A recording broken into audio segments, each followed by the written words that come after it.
Genetics. Genetics is study of heredity and variation. And heredity is the study of inheritance of characters from parents to offspring. It is Gregor Johann Mendel who is regarded as the father of genetics. He conducted experiments in garden pea plant, and whatever his findings were there, that we learn as Mendel's laws.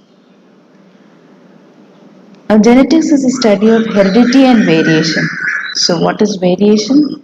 Variation means the differences that exist between the individuals. It is reproduction that leads to variation. So, during reproduction, the DNA copying takes place. And while the copying takes place, the mistakes that take place during DNA copying leads to variations. That happens like this. Suppose this is DNA and they have got nitrogenous bases in any particular order like this.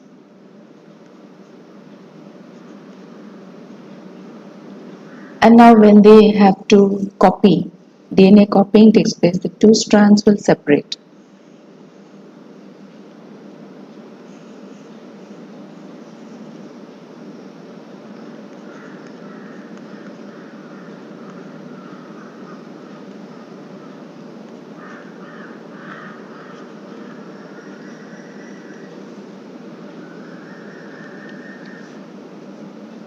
And the new strand produced will get the complementary base pairs to the parent strand.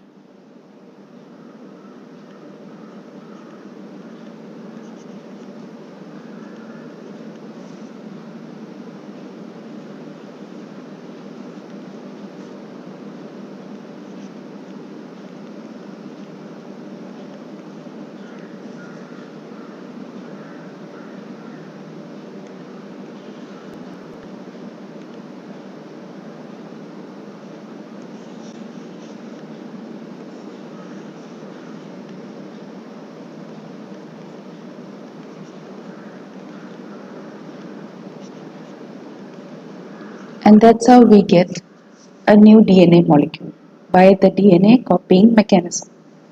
Now, while they do the copying, suppose if instead of the correct complementary bases, some other complementary base comes.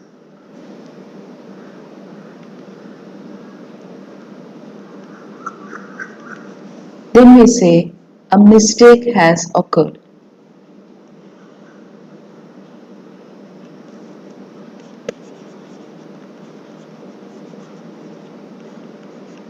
So these mistakes leads to variation.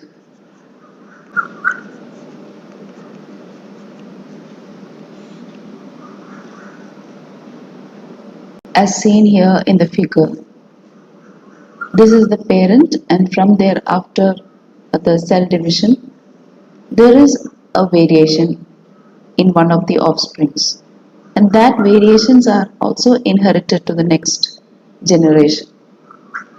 These variations help the organism in survival, and the variations are more if it is in sexual reproduction than in asexual reproduction, like the reproduction in amoeba, paramecium.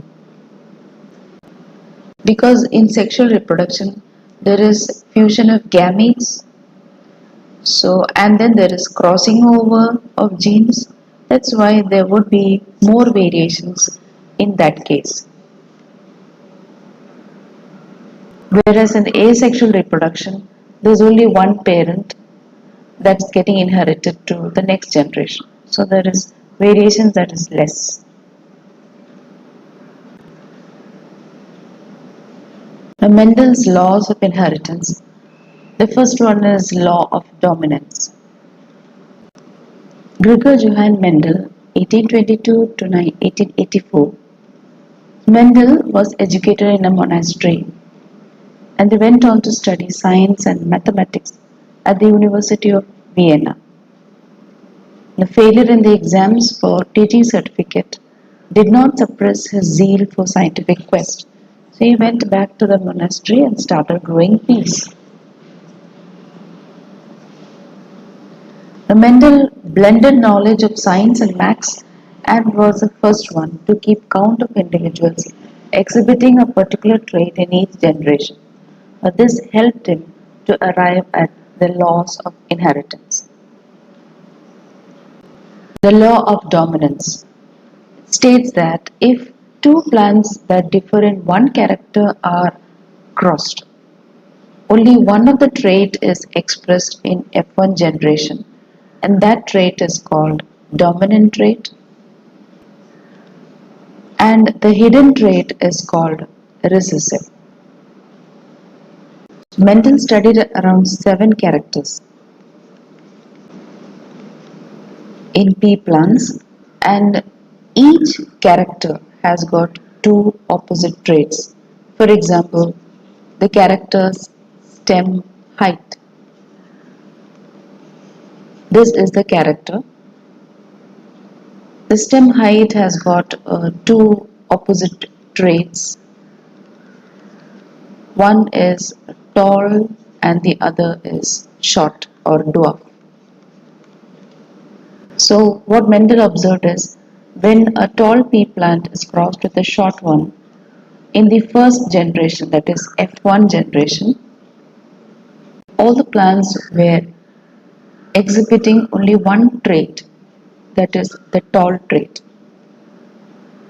But when these F1 plants were self-pollinated,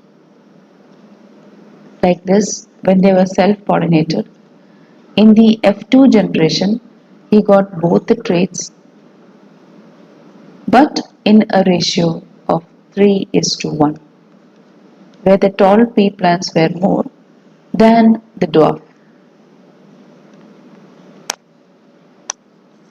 So the traits that got expressed in the F1 generation, those traits are called the dominant traits. And the trait that remained recessive or hidden during the F1 generation are called recessive traits.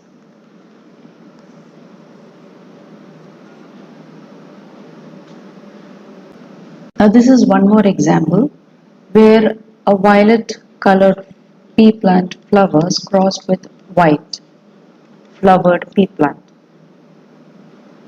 In the F1 generation on crossing, only one of the traits got expressed, that is violet. Whereas when the F1 generation plants were self-pollinated, in the F2 generation both the traits got expressed, but in 3:1 ratio. So there is a dominant recessive relationship between the two traits, though they belong to one character, that is flower color. So in F2 generation, both the traits gets expressed in the ratio 3:1, and that we can see in the form of alphabetic representation. Like the tall pea plants, they are pure breeding, so it will be capital T, and a dwarf pea plant can be written as small t. That comes like this: capital T, crosses with small t. This is pure breeding tall plant, and this is a dwarf plant. So the gametes which we get from this parent plant will be all having capital T genes, and from this plant we get the small t genes. When these both are crossed in the F1 generation, we get it as capital T, small t. So they are heterozygous here, they are different, but presence of one capital T is enough to express the trait as tall.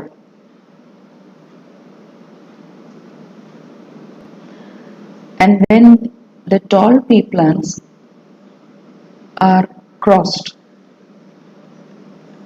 self-pollinated, we get in F2 generation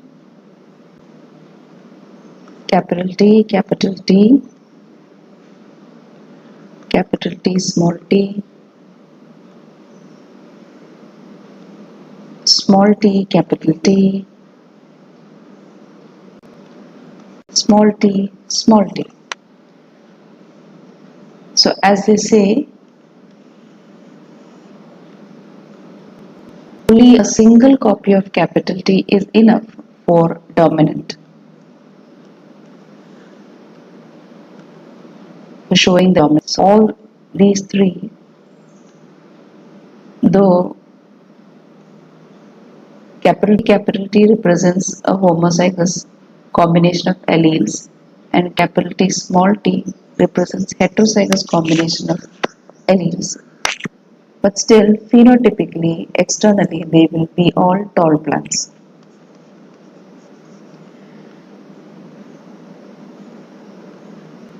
And this will be dwarf plants. If recessive traits have to be expressed, then there should be two copies of that gene. Then only it will get expressed.